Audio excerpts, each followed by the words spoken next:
السلام علیکم ورحمۃ اللہ وبرکاتہ۔ وطن سے محبت۔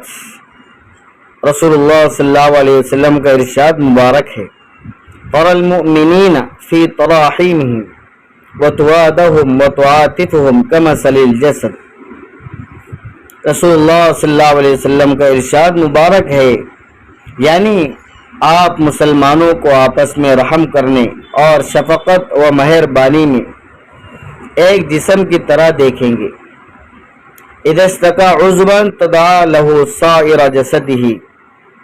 جب کوئی عضو تکلیف کی شکایت کرے تو پورا بدن اس کی وجہ سے بیداری اور بخار میں مبتلا ہو جاتا ہے۔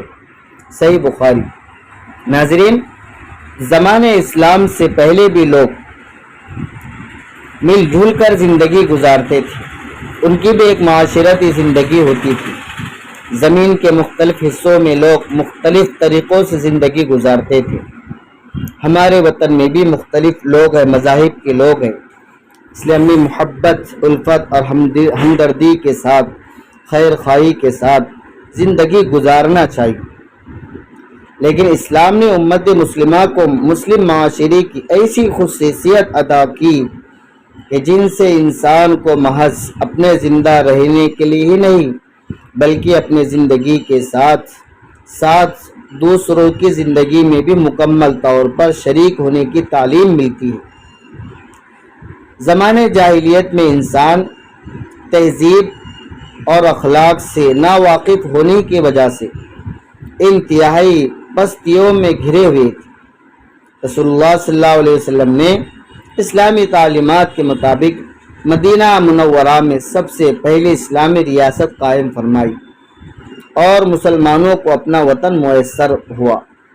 ناظرین، یہ ہمارے وطن عزیز ہندوستان، اس میں مختلف مذاہب کے لوگ، مختلف رنگ، نسل اور زبان کے لوگ رہتے ہیں۔ اس لیے ہمیں اسلام کہتا ہے ہر ایک کے ساتھ ہمدردی کی جائے، خیر خواہی کی جائے، آپس میں خوشخبری بانٹا جائے۔ رسول اللہ صلی اللہ علیہ وسلم فرماتے ہیں، بشروا ولا تنفروا، خوشخبریاں پھیلاؤ، نفرتیں مت پھیلاؤ، لوگوں کے لیے آسانیاں پیدا کرو، دشواری سے ہم لوگوں کو بچائے۔ یہ ہمارے وطن کی خصوصیت ہے۔ ہم ایک دوسرے کے ساتھ الفت محبت کے ساتھ رہیں گے، ایک دوسرے کے ساتھ خیر خواہی کریں گے، مشکل وقت میں، پریشانیوں میں ان کا سہارا دیں گے، کاندھے سے کاندھا ملا کر کھڑے رہیں۔